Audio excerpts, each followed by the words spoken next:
नमस्कार। YouTube के engineer अभिषेक Pandey official channel पर आपका स्वागत है। मैं हूं अभिषेक पांडे और आज मैं आपको क्लास 9th NCERT बोर्ड के साइंस के सब्जेक्ट का पहला चैप्टर में पढ़ाऊंगा। तो उससे पहले हम ये जानते हैं कि ये जो क्लास 9th का साइंस सब्जेक्ट है उसमें क्या-क्या टॉपिक्स हमारे हैं। तो चैप्टर 1 में हमारा रहेगा matter in our surrounding. Chapter 2 में रहेगा is matter around us pure. Chapter 3 में है एटम्स एंड मॉलिक्यूल्स। चैप्टर 4 में है structure of the atom. Chapter 5 में है the fundamental unit of life. Chapter 6 है टिश्यूज। चैप्टर 7 है मोशन। चैप्टर 8 है force and law of motion. Chapter 9 है ग्रेविटेशन। चैप्टर 10 है वर्क एंड एनर्जी। चैप्टर 11 है साउंड और चैप्टर 12 है इम्प्रूवमेंट इन फूड रिसोर्सेज। तो सबसे पहले जो हमारा आज का टॉपिक है वो है मैटर इन आवर सराउंडिंग्स। तो सबसे पहले ये जानते हैं कि इस चैप्टर में हमें क्या सीखने को मिल सकता है। जैसे कि नाम से ही क्लियर है कि मैटर इन आवर सराउंडिंग्स, हमारे चारों तरफ मौजूद पदार्थ। तो बच्चों जैसे हम अपने चारों तरफ देखते हैं तो हमारे चारों तरफ लोहे के सामान है, ईंट है, बर्तन है, खाने पीने की चीज़ें हैं, जैसे मान लो सब्जी में आलू है। तो ये जितने भी तरीके के हमें पदार्थ दिखाई देते हैं वो सब क्या है, वो मैटर्स हैं। तो उनकी प्रॉपर्टी के बारे में आज हम लोग पॉइंट वाइज स्टडी करेंगे। अब हम आगे बढ़ते हैं तो जो हमारा चैप्टर है वो सामने आ गया, chapter 1 matter in our surroundings. तो इस चैप्टर को शुरू करने से पहले मैं थैंक्स करना चाहूँगा एनसीईआरटी बोर्ड की इस बुक की, जो कि मुझे इंटरनेट पे ही अवेलेबल मिला। और हमारा पर्पज़ है कि हम ज़्यादा से ज़्यादा बच्चों को कैसे, जो बच्चे अपने ट्यूशन नहीं ले पाते, अगर ट्यूशन लेते हैं तो उनको वो बातें उतनी अच्छे से समझ में नहीं आती या कॉलेज में अच्छे से नहीं पढ़ाया जाता, तो ऐसे गरीब बच्चों का या कमज़ोर बच्चों की हम मदद कर सकें। तो इसी के लिए हम ये शुरुआत कर रहे हैं। तो जो हमारा पहला टॉपिक है वो है मैटर इन आवर सराउंडिंग्स में, कि जैसे कि हम अपने चारों तरफ देखते हैं, तो हम जब चारों तरफ देखते हैं तो अलग अलग तरीके के पदार्थ मिलते हैं। तो हमारे मन में ये आता है कि भाई ये पदार्थ किस चीज़ के बने हुए हैं। तो जो पहले के ज़माने के लोग थे उन्होंने पंच तत्व बताया था कि earth, air, fire, sky and water, कि कोई भी चीज़ है वो इन 5 चीज़ों से मिलकर बनी है। जिसे कि हिंदी में भी बोलते थे, छित जल पावक गगन समीरा, पंच तत्व यह अधम शरीरा। कि ये जो हमारा इंसान का शरीर है यह भी 5 तत्वों से मिलकर बना है, पृथ्वी, आकाश, वायु, अग्नि और जल। तो जब साइंस आगे डे बाय डे तरक्की किया तो साइंस ने क्या कहा कि साइंस में दो तरीके की नेचर के आधार पर ये चीज़ें आई। एक तो फिजिकल प्रॉपर्टी के आधार पे क्लासिफाई किया गया और दूसरा किया गया केमिकल प्रॉपर्टी के आधार पे। तो फिजिकल प्रॉपर्टी और केमिकल प्रॉपर्टी के आधार पे जब बांटा गया तो इस चैप्टर में हम लोग फिजिकल नेचर ऑफ मैटर, यानी जो मैटर की फिजिकल नेचर है उसके बारे में हम पढ़ेंगे। तो अब हम क्या करते हैं कि जो पहला टॉपिक है हमारा बनेगा matter is made of particles. Matter किसके बने होते हैं? पार्टिकल्स के बने होते हैं। फिर से मेरा प्रश्न आपसे ये है, मैंने ये कहा कि हमारी पृथ्वी पर चारों तरफ जिधर भी हम देखते हैं कई तरीके की चीज़ें नज़र आती है, कई तरीके के मैटर्स हैं, ठीक है। जैसे पानी हो गया, लोहा हो गया, आलू हो गए, कई अलग अलग तरीके के पदार्थ हैं। तो हमारे दिमाग में ये आता है कि भाई ये पदार्थ बने किस चीज़ के होते हैं, ठीक है। तो जो हमारी हेडिंग बता रही है कि matter is made of particles, जो हमारे मैटर हैं वो पार्टिकल्स के मिलकर बने होते हैं। अब इस चीज़ को पहले तो हम कैसे जांचें कि भाई जो मैटर है वो पार्टिकल का बना हुआ है। तो पहले हम एक प्रैक्टिकल करते हैं प्रैक्टिकल में क्या किया गया कि आप एक बीकर ले लो, ठीक है। अब उसमें मान लीजिए आप 100 ml पानी डाल लीजिए। जब आप 100 ml पानी डालेंगे, उसके बाद आप देखो पानी कितना भरा हुआ है, उसकी लेवल क्या है। अब उसमें आप मान लीजिए 2 चम्मच या 1 चम्मच नमक डाल दीजिए या चीनी डाल दीजिए। मान लेते हैं हमने उसमें नमक डाल दिया, यहाँ पर हमने नमक डाला। जब नमक डाल के आप उसको घोल देंगे तो आप देखेंगे कि क्या ये जो पानी का लेवल था नमक डालने से थोड़ा सा ऊपर हुआ क्या। तो जब आप चेक करेंगे तो आपको मिलेगा कि ऐसा नहीं होता है, जो ये लेवल रहता है वही लेवल रह जाती है। ये पानी जितने ml पानी का जो लेवल था वो वही रह जाता है। तो अब बात आई कि भाई हमने 1 चम्मच नमक भी डाल दिया, वो नमक फिर गया कहाँ। तो आंसर क्या है कि वो जो नमक है वो पानी के मॉलिक्यूल्स के बीच जो स्पेस थे, छोटे छोटे छोटे छोटे कहीं न कहीं सुराखें होती हैं जिन्हें कि हम नंगी आंखों से नहीं देख पाते, वो वहाँ पर जाकर डिजॉल्व हो जाती हैं। यहाँ पर ये लिखा भी है कि when we dissolve salt in water, the particles of salt get into the spaces between particles of water. Clear. तो एक बात तो ये तय हो गई कि जब भी हम नमक को घोलते हैं पानी में तो नमक कहाँ गया, वो गया स्पेस में, जो वाटर के स्पेस थे उसमें जाकर घुल गया। तो अब जो हमारा अगला पॉइंट है वो है how small are these particles of matter. तो अभी हमने क्या कहा कि मैटर किस चीज़ के बने हैं, पार्टिकल्स के बने हैं। अब अगली बार हम क्या कह रहे हैं कि चलो मैटर पार्टिकल के बने हैं तो कितने छोटे पार्टिकल के बने हैं, अब इस चीज़ को हम चेक करते हैं। तो इस चीज़ को चेक करने के लिए हमने क्या किया कि 100 ml पानी लिया और उसमें 2 से 3 क्रिस्टल डाल दिया पोटेशियम परमैंगनेट के, ठीक है। पोटेशियम परमैंगनेट के हमने उसमें 2 से 3 क्रिस्टल डाल दिए। तो जैसे कि आपको ये पिक्चर में दिख रहा है 100 ml पानी था और उसमें हमने जब भी पोटेशियम परमैंगनेट डाल दिया तो ये क्या हो गया, ये देखिए थोड़ा सा अपना कलर बदल दिया है, ठीक है। और उसके बाद हम क्या करेंगे कि अब इसमें से 10 ml पानी हम वापस निकाल लेंगे।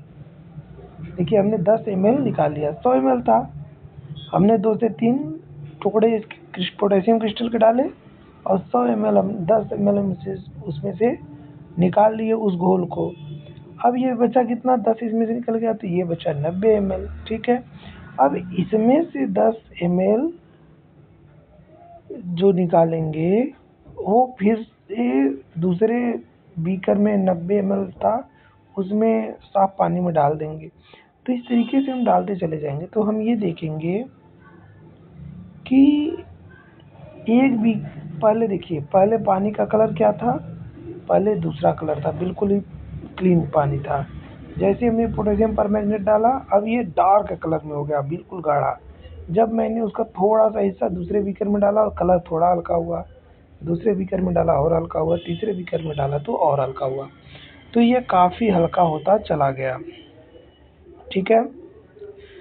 तो कंक्लूजन क्या निकला कि eliminating has small are the particles of matter with every dilution through the color between light it is still visible। तो कितने छोटे हैं हम ये कह सकते कि उसकी हम कल्पना नहीं कर सकते। यहाँ पर ये सीधे सीधे हाईलाइट करके बताया जा रहा है आपको कि the particles of matter are very small, they are small beyond our imagination. इतने छोटे पार्टिकल्स होते हैं कि हम उनकी कल्पना भी नहीं कर सकते।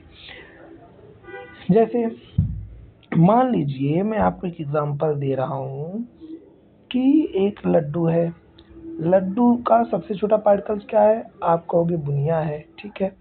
अब मैं कहूँगा बुनिया क्या यही सबसे छोटा पार्टिकल्स है, तो पता चला कि बुनिया के भी कई सारी बारीक जो बिल्कुल ही बारीक दाने हैं वो है।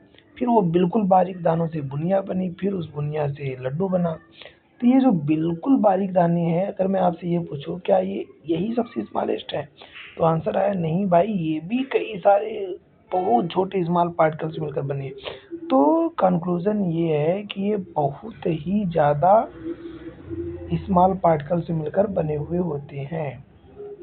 ठीक है, अब इतना ही छोटे पार्टिकल से बने होते हैं कि हम उनकी कल्पना नहीं कर सकते।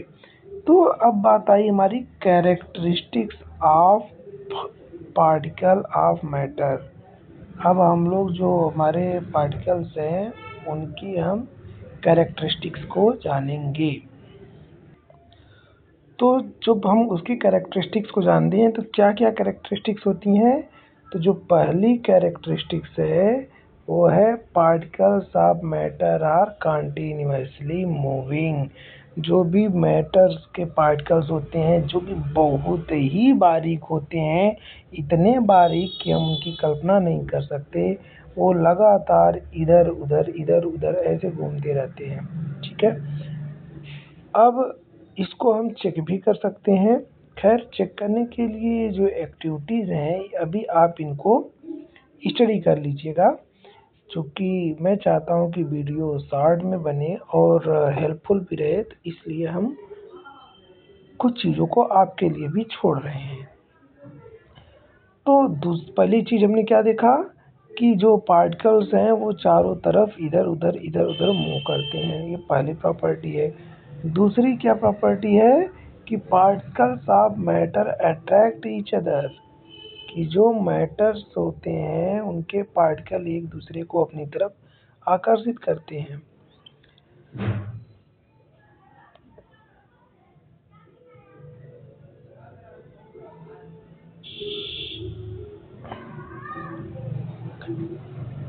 मैं थोड़ा सा पीछे आपको लेकर चलना चाहूँगा कि हमने क्या बताया आपको कि characteristics of particles of matter, characteristics of particles of matter, कि जो पार्टिकल होते हैं उनकी क्या क्या कैरेक्टरिस्टिक्स होती हैं। तो पहला है कि particles of matter have space between them.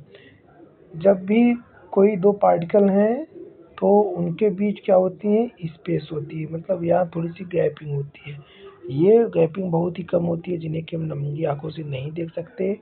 दूसरी कैरेक्टरिस्टिक्स ये है कि ये जो पार्टिकल्स हैं, जरूरी नहीं कई सारे पार्टिकल्स हो सकते हैं, जैसे इनके बीच स्पेस है, इनके बीच स्पेस है, इन दोनों के बीच स्पेस है, तो ये क्या करते हैं, ये कंटिन्यूअसली मूव भी करते रहते हैं। दूसरी प्रॉपर्टी जैसे यहाँ से यहाँ गया, फिर ये यहाँ से यहाँ आ जाता है, फिर ये यहाँ से यहाँ चले जाते हैं। फिलहाल हमको ये नंगी आंखों से दिखाई नहीं देते। और तीसरी कैरेक्टरिस्टिक्स क्या है कि ये एक दूसरे को अट्रैक्ट करते हैं, जैसे ये इसको अपनी तरफ खींचेगा, ये इसको अपनी तरफ खींचेगा, ये अपनी तरफ, तो इनके बीच आपस में कहीं न कहीं एक आकर्षण बल भी काम करता रहता है, जो कि इसकी तीसरी प्रॉपर्टी है। तो अभी तक हमने क्या देखा, हमने ये देखा कि हमारे तरफ चारों तरफ जो मैटर्स हैं वो मैटर पहले के ज़माने में कहते थे कि 5 तरीके की चीज़ों से मिलकर बने हैं, लेकिन जब साइंस आया, साइंस ने कहा भाई हम 2 बिहाफ़ पे मैटर को बाँटेंगे, एक फिज़िकल प्रॉपर्टी के बिहाफ़ पे और दूसरा केमिकल प्रॉपर्टी के बिहाफ़ पे। और जब इन दोनों के बिहाफ़ पे हम बाँटेंगे तो अब हमने देखा कि मैटर्स की क्या-क्या प्रॉपर्टी होती हैं। पहले में हमने ये जाना मैटर की प्रॉपर्टी में कि किसी भी पार्टिकल के बीच, पहली बात तो ये जो मैटर्स के पार्टिकल्स होते हैं इतने छोटे होते हैं कि हम कल्पना भी नहीं कर सकते। अभी इनकी जो मैटर के पार्टिकल्स हैं इनकी कैरेक्टरिस्टिक्स क्या है। पहली कैरेक्टरिस्टिक्स मैंने बताया कि किन्हीं भी दो पार्टिकल के बीच में स्पेसेस होती हैं। तभी तो जब आपने साल्ट डाला तो पानी के बीच जाके वो क्या हुआ, घुल गया और पानी का लेवल भी नहीं बढ़ा था।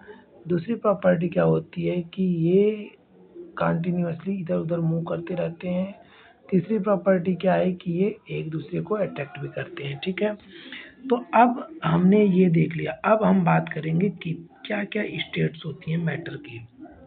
ठीक है, स्टेट्स का मतलब होती है अवस्था, कि ये जो हमारे मैटर्स हैं ये किन किन रूपों में पाए जाते हैं। तो जब मैंने आपको एग्जांपल दिया था, मैंने बोला था हम अपने चारों तरफ देखते हैं तो लोहा हो गया, पानी हो गया।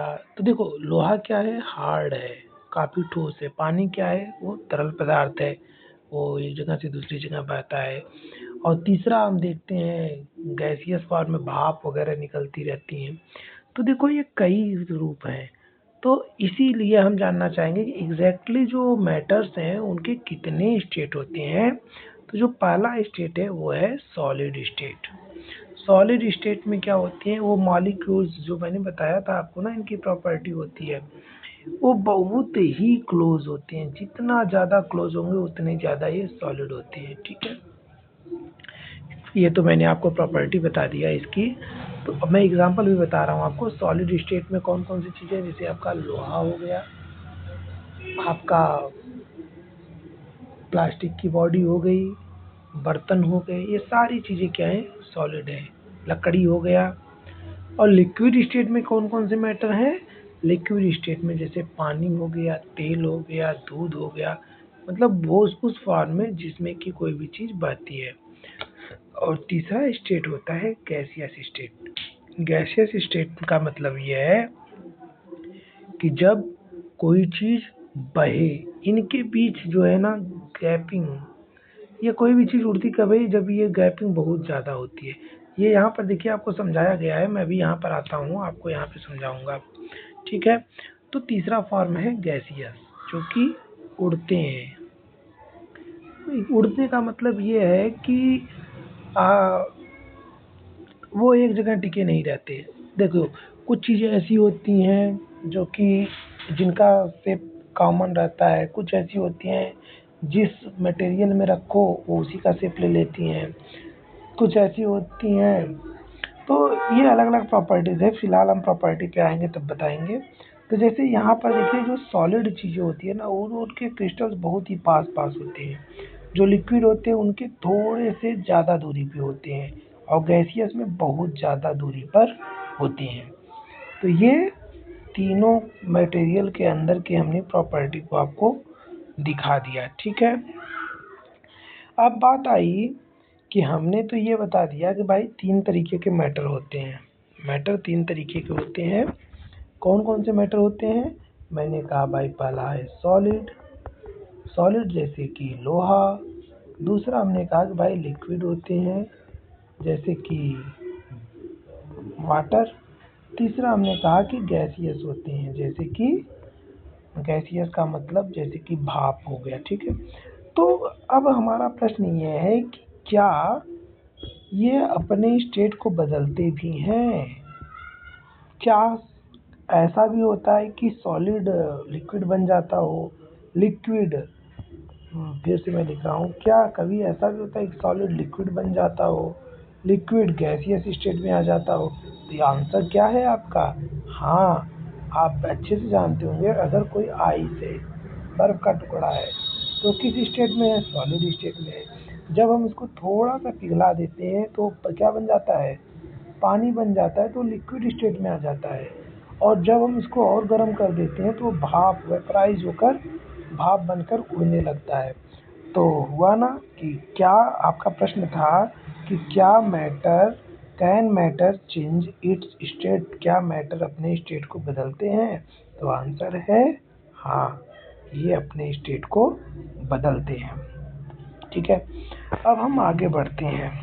ठीक है, यहाँ पर हमारे पास कुछ प्रश्न आ रहे हैं कि जैसे the melting point of solid is an indication of the strength of force of attraction between its particles. देखो बच्चों, ये वर्ड आपके सामने आया मेल्टिंग पॉइंट। ठीक है, तो ये मेल्टिंग पॉइंट क्या होता है, अभी आपको सोचना है। लेकिन मैं आपका एक हेल्प कर दूं, एक चीज़ मैं आपको ये बता दूं कि आखिर ऐसा क्यों है कि कोई भी चीज़ पहले सॉलिड में थी, फिर लिक्विड में हो गई गर्म करने पर, और फिर वो गैसियस स्टेट में आ गई। उसका क्या कारण था, देखिए जब हमने सॉलिड को गर्म किया ना, तो सॉलिड में क्या थे, पार्टिकल्स बहुत ही क्लोज थे। जैसे ही हम उनको गर्म किए तो उसके पार्टिकल इधर उधर भागना शुरू किए, तो ये थोड़े से दूरी बढ़ गई इनकी, तो ये लिक्विड स्टेट में आ गए। और जब इनको और गर्म करते हैं तो क्या करते हैं, दूरी बहुत ज़्यादा बढ़ जाती है। ठीक है, तो वो उड़ने लगते हैं। तो जब हमने क्या किया कि हमने क्या कहा था कि जो पार्टिकल्स होते हैं उनके बीच में एक अट्रैक्टिव फोर्स भी लगता है, तो ये इसको खींच रहा है। जैसे ही हमने गर्म किया, ये मजबूती कम हो गई, फिर इसकी और कम हो गई। तो क्या किया कि जो अट्रैक्शन फोर्स था, मेल्टिंग पॉइंट यही बताता है कि कितना ज़्यादा, जिसका मेल्टिंग पॉइंट ज़्यादा होगा, इसका मतलब क्या है कि अट्रैक्शन फोर्स इसके अंदर काफ़ी ज़्यादा था। ठीक है, तो यहाँ पर वो चीज़ आपको दिखाई दे रहा है कि सॉलिड, लिक्विड और गैसेस स्टेट में कैसे अदला बदली हुई है। जब सॉलिड को देखिए, जब सॉलिड को हीट किया गया, देखिए सॉलिड को पहले जब ये हीट किया गया तो ये लिक्विड स्टेट में आ गया, लिक्विड को हीट किया गया तो ये गैसियस स्टेट में आ गया। हमने एग्जांपल दिया, जैसे बर्फ को गर्म किया आपने तो क्या हुआ, पानी बन गया लिक्विड स्टेट में, पानी को गर्म किया तो वो भाप बन गया, वेपराइज हो गया, वो गैसियस स्टेट में आ गया। लेकिन जब आप गैस को ठंडा कर देंगे, भाप को ठंडा करते हैं, फिर से वो क्या पानी की अवस्था में आ जाते हैं, लिक्विड स्टेट में, फिर उसको आप ठंडा कर देते हैं तो सॉलिड स्टेट में आ जाता है। तो मतलब क्या है कि क्या ये अपने स्टेट को बदलते हैं, तो आंसर है हाँ। अभी मेरे लिए एक प्रश्न है, वो प्रश्न क्या है, प्रश्न ये है कि आखिर मेल्टिंग पॉइंट्स होते क्या हैं। और ये प्रश्न आपके लिए भी है कि मेरा प्रश्न है कि टेम्परेचर को किस में मापते हैं, मेल्टिंग पॉइंट्स क्या होती हैं। और अभी कुछ और भी प्रश्न है, जैसे कि मैं यहाँ पर लिखा हुआ है ना, फ्यूजन किसे कहते हैं, सॉलिडिफिकेशन किसे कहते हैं, डिपोजिशन किसे कहते हैं, सब्लिमेशन किसे कहते हैं, वेपराइजेशन किसे कहते हैं, कंडेंसेशन क्या है। ठीक है, तो इस इमेज में आपको दिखाई दे रहा होगा कि पहले तो ये इमेज है, मैं बाद में आपको इसको एक्सप्लेन करूंगा कि इसमें क्या क्या आपको बताया गया है। ठीक है, तो जो हमारा अगला टॉपिक है वो क्या है, effect of change of pressure. Pressure को बदलने पर क्या इफेक्ट आएगा, क्या है हमारा प्रश्न। हमने क्या, जो हमने कहा, पीछे में चल के आपको फिर से बता रहा हूँ कि क्या मैटर अपनी अवस्था को बदलते हैं, तो जवाब आया हाँ। कैसे बदलते हैं, तो मैंने जो आपको एग्जांपल दिया था उसमें टेम्परेचर के हिसाब से दिया था कि जब हमने उसको गर्म किया तो जो सॉलिड था वो चला गया लिक्विड स्टेट में, और लिक्विड चला गया गैसियस स्टेट में।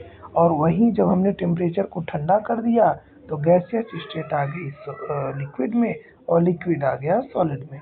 तो ये तो बात हुई हमारी effect of change of temperature. लेकिन अगर हम प्रेशर को बदलें तब क्या कोई बदलाव आएगा, ये हमारा प्रश्न है।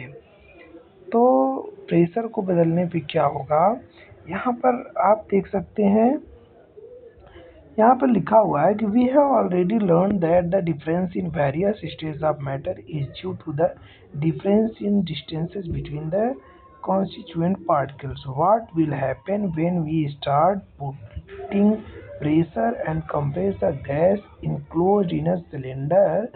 Will the particles come closer? Do you think that increasing or decreasing the pressure can change the state of matter?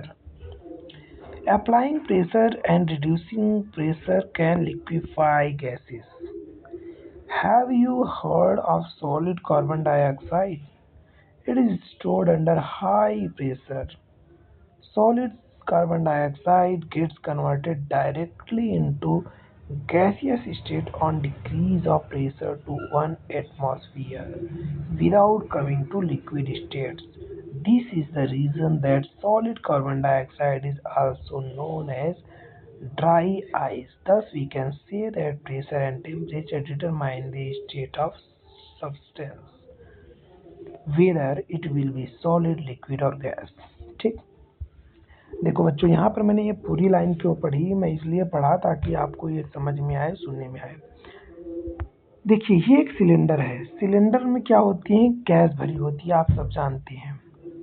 तो अगर कोई लिक्विड चीज हो और उसको हम दबा दें पिस्टन से, सिलेंडर का जो पिस्टन है, मतलब काफी ज्यादा प्रेशर दे दें, तो क्या ये अवस्था बदलेगी। तो उन्होंने एक एग्जाम्पल इसमें देकर दिखाया कि जो कार्बन डाइऑक्साइड होता है ना, कार्बन डाइऑक्साइड को एक सिलेंडर में रख के दबा दिया गया हाई प्रेशर से। जब प्रेशर से इसको दबा दिया गया तो ये क्या था, ये सॉलिड था पहले। ठीक है, जो सॉलिड कार्बन डाइऑक्साइड था, ये इसको जैसे ही हम दबा देंगे तो ये क्या हो जाएगा, गैसियस फॉर्म में आ जाएगा और लिक्विड में नहीं जाता। ये क्या हुआ, सॉलिड से पहले लिक्विड में नहीं गया बल्कि डायरेक्ट ये गैस में चला गया। इसीलिए इसको हम क्या कहते हैं, ड्राई आइस के भी नाम से जानते हैं। तो इस एग्जाम्पल में भी हम देख रहे हैं कि स्टेट की चेंजेस हुई है, परिवर्तन हुआ है। तो अब चूंकि स्टेट का परिवर्तन हुआ है, इसलिए कह सकते हैं कि टेम्परेचर के साथ अगर स्टेट बदलता है तो प्रेशर के साथ भी मैटर का स्टेट बदलता है। अब वर्डिंग्स की बात आती है, तो जैसे लिक्विड से कोई भी चीज़ गैस बनी, यहाँ पर ये दिखाया गया है, मैं आपको बता दूं। तो अगर कोई चीज़ लिक्विड से गैस बनती है, ठीक है, अगर लिक्विड से गैस बनी तो इसको कहते हैं वेपराइजेशन, ठीक है। जैसे पानी था, पानी को हमने भाप बना दिया तो ये क्या हो गया, वेपराइजेशन। लेकिन अगर ये गैस से लिक्विड कोई भी चीज़ बनती है तो उसको कहते हैं कंडेंसेशन, ठीक है। जैसे गैस से लिक्विड बनने का मतलब भाप था, उसको पानी बना दिया ठंडा करके, तो क्या हो गया, कंडेंसेशन। लेकिन लिक्विड क्या हुआ, लिक्विड से अगर गैस बना दिया मतलब गर्म करना पड़ा यहाँ पे, तो हो गया वेपराइजेशन। जब कोई भी चीज़ सॉलिड से लिक्विड बनती है, तो सॉलिड से जब कोई लिक्विड बनती है तो उसको कहते हैं फ्यूज़न। मतलब क्या क्या, फ्यूज़न में हमको गर्म करना पड़ा सॉलिड को और वो क्या बन गया, लिक्विड, तो उसको हम कहते हैं फ्यूज़न। और अगर लिक्विड से सॉलिड बनाना पड़ा तो इसको कहते हैं सॉलिडिफिकेशन। मतलब हमने यहाँ पर जो वाटर था उसको क्या किया, ठंडा कर दिया, कूल कर दिया, तो ये हो गया सॉलिड, ठीक है। उसी तरीके से अगर कोई चीज़ डायरेक्टली सॉलिड से गैस बन जाए, तो सॉलिड से अगर डायरेक्टली गैस बना जैसे, तो उसको कहते हैं सब्लिमेशन। जैसे कि अभी मैंने एग्जांपल में कार्बन डाइऑक्साइड का एग्जांपल दिया था। अगर कोई चीज़ गैस से डायरेक्ट सॉलिड बन जाती है तो उसको कहते हैं डिपोजिशन। तो आई थिंक बच्चों इतना आपको क्लियर हो चुका होगा। अगर ना क्लियर हो तो आप वीडियो को बार बार देखना। और जैसे कि अभी मेरे पास उतनी सारी रिसोर्सेज नहीं है या मैं अरेंज नहीं कर पा रहा, पर्पज़ तो है हमारा बच्चों को अच्छी क्वालिटी का एजुकेशन देने का। मैं नहीं चाहता कि हमारी ये जो जानकारियाँ हैं वो व्यर्थ जाएं। फिर भी मैं कोशिश करूँगा, अगर आप हमसे जुड़ते चले जाएंगे तो हम अपनी क्वालिटी जो हमारी वीडियो की है वो धीरे धीरे और बेहतर करते चले जाएंगे। अब वो जो हमने पीछे आपको कई सारे वर्ड्स बताए थे कि कब किसको क्या कहते हैं, वो यहाँ पर दिया गया। जैसे इवेपोरेशन, इवेपोरेशन क्या है, अब हमारा अगला प्रश्न ये है। तो अभी हम बच्चों पीछे पढ़ के आए हैं कि इवेपोरेशन क्या है। वेपराइजेशन जो है, समझ लो ये उसी से मिलता जुलता है वर्ड, कि लिक्विड से गैस बन रहा है कोई भी चीज़। तो लिक्विड से, देखो लिक्विड से गैसियस स्टेट में आ रहा है, मतलब हम इसको गर्म कर रहे हैं तो ये भाप बन रहा है, ठीक है। तो इवेपरेशन में लिखा है, do we always need to heat or change pressure for changing the state of matter? Can you quote some examples for everyday life where change of state from liquid to vapor takes place without the liquid reaching the boiling point? Water, देखिए आपके लिए एक नया word है boiling point, ठीक है। Melting point एक हो गया, एक हो गया बॉइलिंग पॉइंट। ये आंसर आपको खोजना है। मुझे बताने को तो बच्चों मैं अभी बता भी दूंगा, लेकिन आप अगर अपने लेवल से ये दिमाग में लगाना शुरू करेंगे कि आखिर ये होता क्या है, बॉइलिंग पॉइंट, मेल्टिंग पॉइंट, तो क्या है कि आप अपनी जिज्ञासा का अगर खुद से दूर करेंगे तो वो बात आपको लंबे समय तक याद रहेगी। We know that particles of matter are always moving, are never at rest. At given temperature in any gas, liquid or gas, there are particles with different amounts of kinetic energy. In case of liquids, a small fraction of particles at the surface having higher forces or attraction of their particles and gets converted into vapor. This phenomena of change of liquid into vapors at any temperature below its boiling point is called evaporation. तो यहाँ पर बच्चों बताया जा रहा है कि ये जो पार्टिकल्स हैं, ये स्टेट कब, इनके बीच में कुछ दूरी होती है, इनकी दूरी कब दूर होती है, इनकी दूरी, ये स्टेट तब चेंज करते हैं जब इनके बीच की दूरी बढ़ जाती है। ये दूरी कब बढ़ती है? जब इनके बीच का फोर्स ऑफ अट्रैक्शन कम होता है। कम कब होता है? जब इसको गर्म करते हैं। तो यही प्रोसेस क्या कहलाती है? गर्म करने वाली, यही है वेपराइजेशन। ठीक है, तो ये लिक्विड से गैसियस स्टेट में हम बात कर रहे हैं। ठीक है, तो अगली टॉपिक हमारी है how does evaporation cause cooling. तो यहाँ पर कुछ और प्रश्न हैं जो कि मैं अभी आपके लिए छोड़ रहा हूँ क्योंकि वीडियो लंबा हो रहा है। मैं फिर कभी इसका जवाब दूंगा। आप इस सारे मैटर्स को पढ़ भी सकते हैं। तो प्रश्न है why should we wear cotton clothes in summer. हमें गर्मियों में कॉटन के कपड़े क्यों पहनने चाहिए?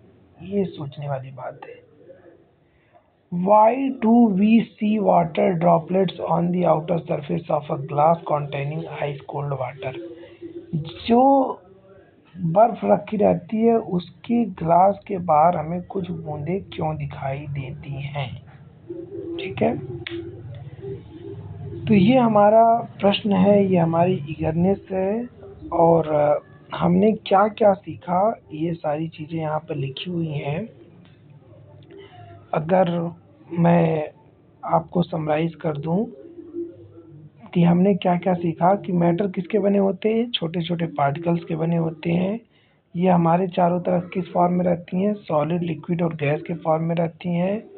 पार्टिकल के बीच में क्या रहता है? पार्टिकल के बीच में फोर्स लगते हैं। जो सॉलिड होते हैं उनके बीच सबसे ज़्यादा फोर्स रहता है, लिक्विड के बीच में थोड़ा कम, और गैसियस फॉर्म में बहुत कम वो फोर्स रहता है। ठीक है,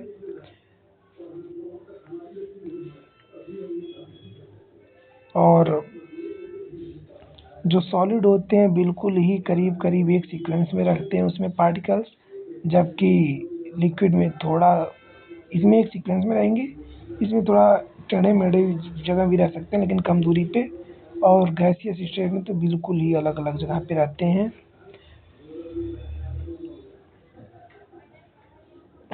और जो स्टेट्स हैं इनके वो बदले जा सकते हैं, जैसे कि सॉलिड को लिक्विड में, लिक्विड को गैस में कन्वर्ट किया जा सकता है। हमने आपको बताया था सब्लिमेशन क्या है। सब्लिमेशन क्या है कि अगर हम सॉलिड स्टेट को डायरेक्टली गैसियस स्टेट में कर देंगे तो बिना लिक्विड स्टेट में जाए हुए, तो उसको कहते हैं सब्लिमेशन। डिपोजिशन क्या है कि जब गैसियस को डायरेक्टली हम सॉलिड में ले आएंगे बिना उसको लिक्विड स्टेट में ले गए, मतलब एक स्टेप की गैपिंग आ गई। बॉइलिंग क्या है? बल्क फेनामेना है, particle from bulk of liquid change into vapour state. Evaporation क्या है? Evaporation is a surface phenomena, particles from the surface gain enough energy to overcome the forces of attraction present in the liquid and change into the vapor state. The rate of evaporization depends upon the surface area exposed to the atmosphere, the temperature, the humidity and the wind speed. Evaporation causes cooling. ठीक है, अब ये जो temperature, जो कुछ parameter दिए गए हैं, टेम्परेचर की यूनिट होती है केल्विन, उसको के से लिखते हैं। लेंथ की यूनिट होती है मीटर, उसको एम से इंडिकेट करते हैं। मास की होती है किलोग्राम, उसको केजी में लिखते हैं। वेट की होती है न्यूटन, उसको एन लिखते हैं। वॉल्यूम की यूनिट होती है मीटर क्यूब मीटर, उसको एम के ऊपर 3 पावर लिखते हैं। डेंसिटी की होती है किलोग्राम पर क्यूबिक मीटर, उसको लिखते हैं KG M to the power -3। Pressure की यूनिट होती है पास्कल और उसको लिखते हैं पीएम। ठीक है, तो ये हमने कुछ यूनिट्स के बारे में जाना, और अब हम कन्वर्ट करने के बारे में जानेंगे कि इसको कन्वर्ट करना है आपको किस में, डिग्री सेल्सियस में। तो केल्विन को डिग्री सेल्सियस में बदलने के लिए क्या करते हैं? Convert the following temperature to the Kelvin scale. जो डिग्री सेल्सियस है उसको केल्विन में लिखना है। तो जब डिग्री सेल्सियस को केल्विन में करना है तो आपको 273 ऐड कर देनी है, और केल्विन को जब सेल्सियस में लाना है 273 आपको माइनस कर देनी है। ये बुक में पीछे दिया गया है, मैं अभी आपको दिखा दूंगा। ठीक है, आपको कुछ कारण बताने हैं कि जो नेफ्थलीन बाल्स हैं disappear with time without living in solid. जो नेफ्थलीन के बाल्स हैं वो बिना सॉलिड स्टेट के कुछ दिन बाद क्यों गायब हो जाते हैं? We can get the smell of perfume sitting से, और हम परफ्यूम की सुगंध कुछ दूरी पर बैठकर भी क्यों सूंघ सकते हैं? ये बच्चों प्रश्न है आपके लिए। जैसे कि क्या होता है कि वो वेपराइजेशन होता है तो उड़ती हैं पार्टिकल्स, हवा में ट्रैवल करते करते हमारे नाकों तक पहुंचते हैं, तो हम उसको सीख सकते हैं। Increasing order of force of attraction के हमको लिखना है वाटर, शुगर और ऑक्सीजन में फोर्स ऑफ अट्रैक्शन का इंक्रीजिंग ऑर्डर क्या है। तो सबसे ज़्यादा जानते हैं किस में फोर्स ऑफ अट्रैक्शन सबसे कम होगा, गैस में होता है सबसे कम, तो आप लिख देंगे ऑक्सीजन सबसे पहले। फिर उसके बाद किस में होगा, लिक्विड में होता है वाटर, फिर उसके बाद शुगर लिख देंगे। ठीक है, वाटर की फिजिकल स्टेट क्या है, तो कितने पर होती है उसकी फिजिकल स्टेट। ठीक है, तो इस स्टेट पर तो वो बन जाएगा वेपर, इस स्टेट पे। खैर ये जितने भी प्रश्न हैं वो आप पढ़ना, खुद से करने की कोशिश करना, ना समझ में आए तो आप हमसे कमेंट सेक्शन में पूछ भी सकते हैं। वैसे भी वीडियो लगभग 35-36 मिनट की हो चुकी है, तो मैंने जितनी भी कोशिश किया कि मैं आपको बता सकूं, मैंने कोशिश किया कि आपको बताऊं। हालांकि कुछ चीज़ें मैंने अच्छे से कवर नहीं की हैं। यहाँ पर देखिए लिखा हुआ है ना कि 0 डिग्री सेल्सियस बराबर 273.15 केल्विन, तो यहीं से हम निकाल सकते हैं केल्विन को, सेल्सियस को केल्विन में कैसे कन्वर्ट करते हैं। ठीक है, जितना अगर डिग्री सेल्सियस में दिया है 273 ऐड कर दो, और केल्विन दिया है डिग्री सेल्सियस बनाना है 273 माइनस कर दो। ठीक है बच्चों, मिलते हैं अगले वीडियो में। जो भी हमारी कमियां हो, आप कमियों को लेकर परेशान मत होना, मैं डे बाय डे, पहली बात तो आपके पूरा जितने भी क्लासेस हैं 9, 10, 11, 12 सब कुछ अच्छे से कवर करता चलूँगा। चूँकि ये मेरा पहला वीडियो है एजुकेशन के ऊपर, तो हो सकता है कि इसमें काफ़ी सारी गलतियाँ रह गई हों, हम डे बाय डे इसको इम्प्रूव करेंगे। बस हमारे कॉन्फिडेंस को बढ़ाने के लिए ज़रूरी है कि आप हमसे जुड़ें, हमारे चैनल को लाइक करें, हमारे चैनल को सब्सक्राइब करें, और अगर आपके जो भी प्रश्न हो आप हमसे पूछते रहें। तब मिलते हैं अगले वीडियो में, तब तक के लिए गुड बाय, टेक केयर।